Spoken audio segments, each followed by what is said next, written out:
Hello, everyone, and welcome to Mind Review. I am Sakshi Kaushik, and today's topic for the video is intergroup relations and de-individuation.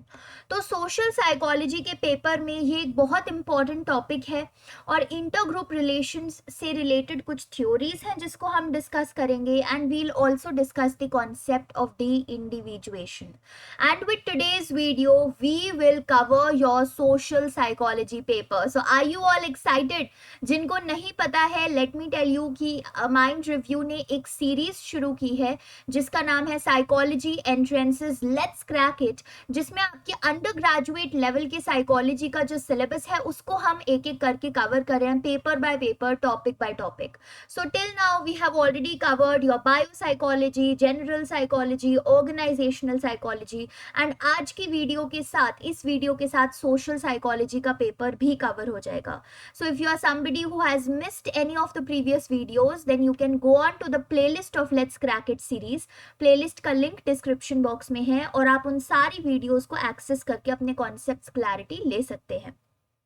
सो चलिए आज की इस video से start करते हैं and सबसे पहले स्टार्ट करते हैं with understanding what exactly is intergroup relations.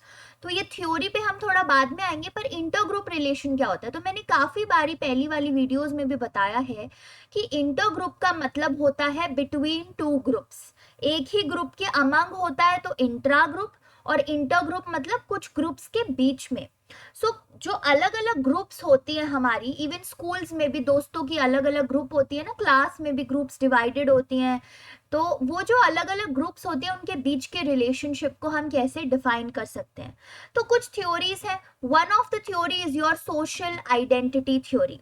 तो सोशल आइडेंटिटी थ्योरी क्या कहती है? It focuses on the group in the individual. तो एक इंडिविजुअल के अंदर जो ग्रुप होती है, अब आपको लगेगा ये तो बड़ी अजीब सी बात है, इंडिविजुअल के अंदर ग्रुप कैसे हो सकती है. सो होता है ना कि हम में से हर कोई किसी ना किसी ग्रुप का पार्ट होता है, किसी ना किसी सोशल ग्रुप का, चाहे वो फ्रेंड्स की ग्रुप का पार्ट हो या मे बी आपने कोई एक्स्ट्रा करिकुलर एक्टिविटी ज्वाइन किया उस ग्रुप के पार्ट हो, या प्रोबेबली आपके कोई पर्टिकुलर बॉलीवुड में, हॉलीवुड में या कहीं पे भी कोई आपके पर्टिकुलर फेवरेट हीरो हीरोइंस हैं या फेवरेट सिंगर्स हैं तो आप उनके फैंस हो, और जितने भी और फैंस हैं उन ग्रुप्स के पार्ट हो. तो वो जब हम एक सोशल ग्रुप के पार्ट होते हैं तो that also defines a part of our self concept. तो हमारा सेल्फ कॉन्सेप्ट, सपोज मेरा सेल्फ कॉन्सेप्ट एक ये तो है दैट आई एम साक्षी और आई एम अ स्टूडेंट और I also create videos on YouTube. ये सारी चीजें मेरे सेल्फ कॉन्सेप्ट की पार्ट है, यानी कि जो मेरे को डिफाइन कर रही है किसी ना किसी तरीके से. बट जिस ग्रुप में मैं बिलोंग करती हूँ शायद वो ग्रुप भी एक इम्पॉर्टेंट कॉन्सेप्ट बन जाएगा मेरे सेल्फ कॉन्सेप्ट को समझाने के लिए या मेरे सेल्फ कॉन्सेप्ट को डिफाइन करने के लिए. सो दैट इज वाई ये जो सोशल आइडेंटिटी थ्योरी है ना, वो एक इंडिविजुअल में जो ग्रुप है, मतलब जो भी इंडिविजुअल जिस भी ग्रुप का पार्ट है तो वो ग्रुप कितनी है उस इंडिविजुअल के अंदर, how related that individual is to that particular group, how connected that individual is to that particular group, और कैसे वो अपनी सोशल आइडेंटिटी एक इंडिविजुअल डिफाइन करता है by belonging to a particular social group, और कैसे उस इंडिविजुअल का सेल्फ कॉन्सेप्ट एक तरीके से रिलेट होता है by just belonging to a social group. और जब सोशल आइडेंटिटी थ्योरी ने ये कॉन्सेप्ट दिया है जो कि है इन ग्रुप बायस. इन ग्रुप बायस क्या होता है कि जब आप अपने ग्रुप से इतना ज्यादा लगाव करने लग जाओ दैट जो भी आपके ग्रुप के अलावा बाहर ग्रुप्स हैं उनके साथ आप बायस्ड ट्रीटमेंट करने लग जाओ. ठीक है. So a tendency to favour your own group. तो हो जाता है ना कई बार कि अपने दोस्तों की ग्रुप है उसको तो फेवर करेंगे बट बाकी किसी और को हमें क्या मतलब क्या किया है. ठीक है. सो वो होता है एक तरीके का आपका इन ग्रुप बायस. तो इन ग्रुप होती है आपकी अपनी ग्रुप और आउट ग्रुप होती है किसी और की ग्रुप जो जिसके आप पार्ट नहीं हो. तो इन ग्रुप बायस हो जाता है जब आपकी ग्रुप से, किसी भी ग्रुप से जिससे भी आप बिलोंग कर रहे हो, उस ग्रुप से आपकी सोशल आइडेंटिटी इतनी ज्यादा जुड़ गई है, आपका सेल्फ कॉन्सेप्ट इतना ज्यादा इंटीग्रेट हो गया है उस ग्रुप से that you are always favouring your own group. तो this is one of the theory जिससे हम एक्सप्लेन कर सकते हैं ग्रुप बिहेवियर्स को और कैसे एक इंडिविजुअल के अंदर ग्रुप कई बार आ जाती है और वो बायसेस क्रिएट करने लग जाती है. Then your second theory is realistic group conflict theory. तो ये जो थ्योरी है realistic group conflict theory, it was given by Muzaffar Sherif. ठीक है, मुजफ्फर शरीफ ने कुछ एक्सपेरिमेंट्स भी किए थे।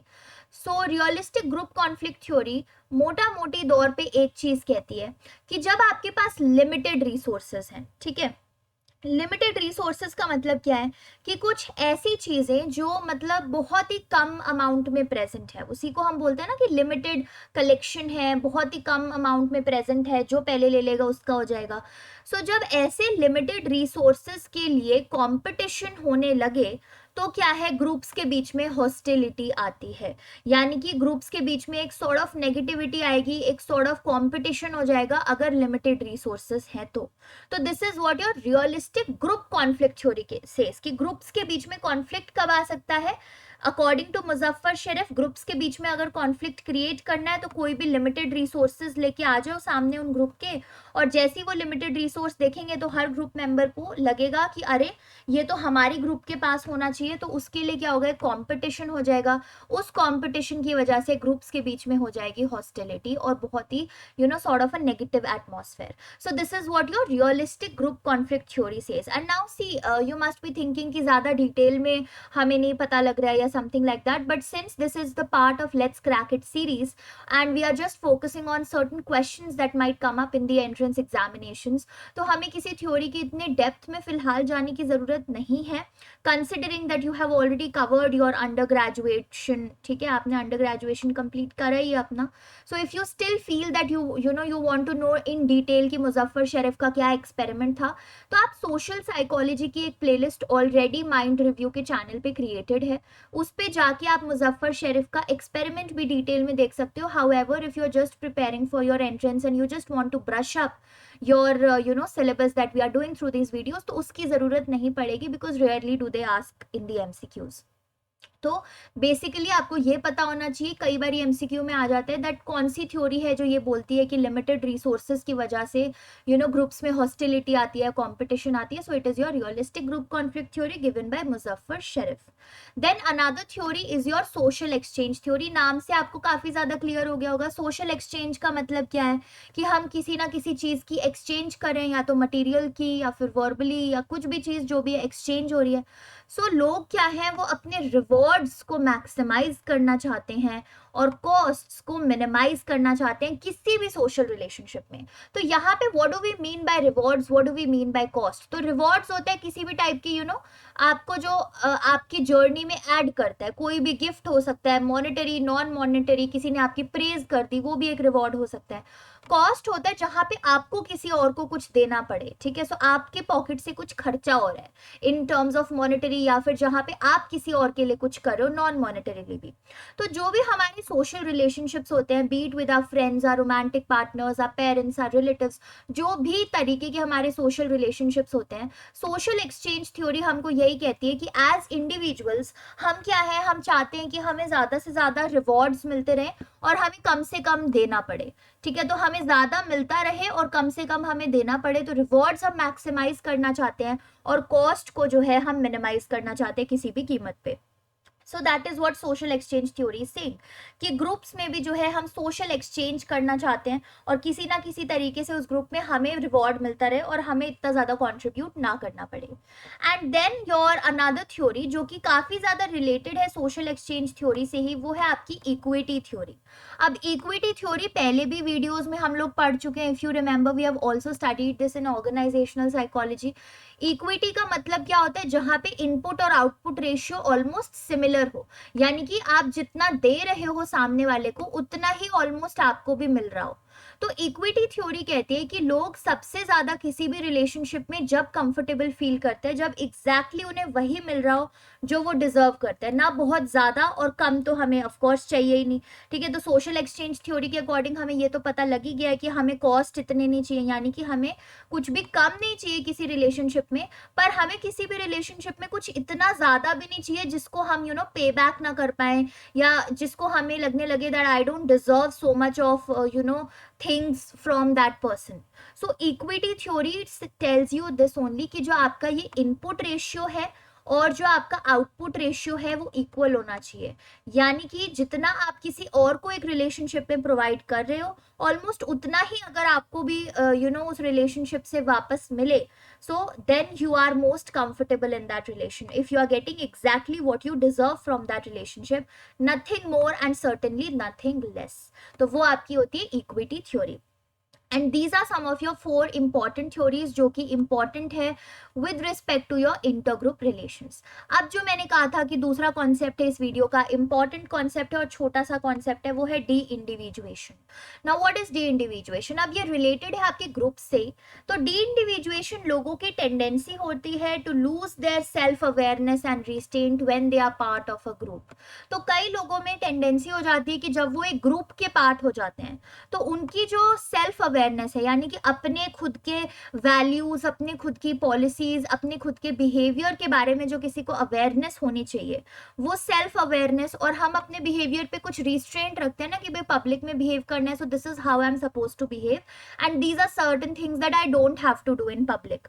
तो वो जो रिस्ट्रेंट्स होते हैं, वो जो सेल्फ अवेयरनेस होती है लोगों की एज एन इंडिविजुअल, वो लूज हो जाती है when they become a part of a group. तो यहाँ पे हो क्या रहा है कि जब हम किसी ग्रुप के पार्ट हो जाते हैं तो हमने देखा है ना कि कई बारी प्रोटेस्ट जो लोग करने आते हैं एज इंडिविजुअल्स, अगर उन्हें बोला जाए प्रोटेस्ट करने के लिए तो शायद वो इतने इम्पल्सिव, डेविएंट या वायलेंट ना होए, but sometimes what happens is that that whole crowd it converts into a mob, और वो प्रोटेस्ट इतना ज्यादा खतरनाक हो जाता है लोकल पब्लिक के लिए और सराउंडिंग्स के लिए, क्योंकि उस ग्रुप का हर एक इंडिविजुअल इतना ज़्यादा इम्पल्सिव, इतना अग्रेसिव, इतना डेविएंट, इतना वायलेंट करने लग जाता है.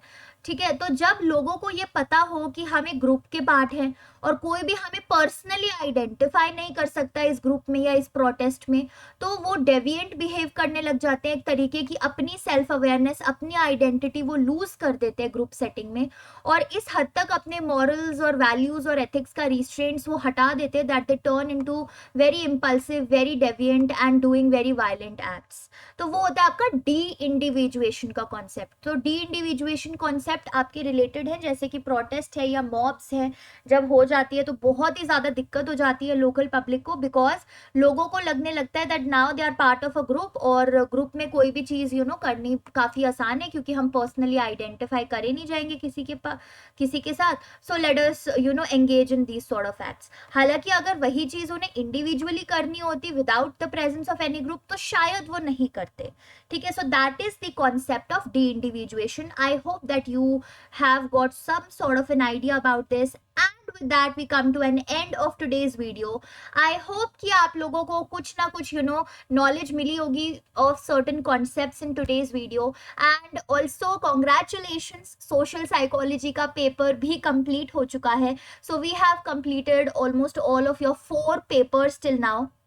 और आज जो 6 बजे वीडियो आएगी उसमें हम लोग शुरू करेंगे एक नए पेपर के साथ, that is a very very interesting paper which is the personality paper of psychology. ठीक है, सो पर्सनालिटी के साथ आज शाम वाली वीडियो में शुरू करेंगे. And till then all of you please stay safe, keep studying, keep creating a revolution in the field, and I hope that you have already subscribe to the channel of Mind Review, ताकि तब जब जैसे videos आए आप उन videos को देखिए, अपनी पढ़ाई की मोटिवेशन आपको मिल जाए, and you clear out all your concepts, revise all your concepts. So till then, thank you so much for investing your time. Have a good day and bye bye.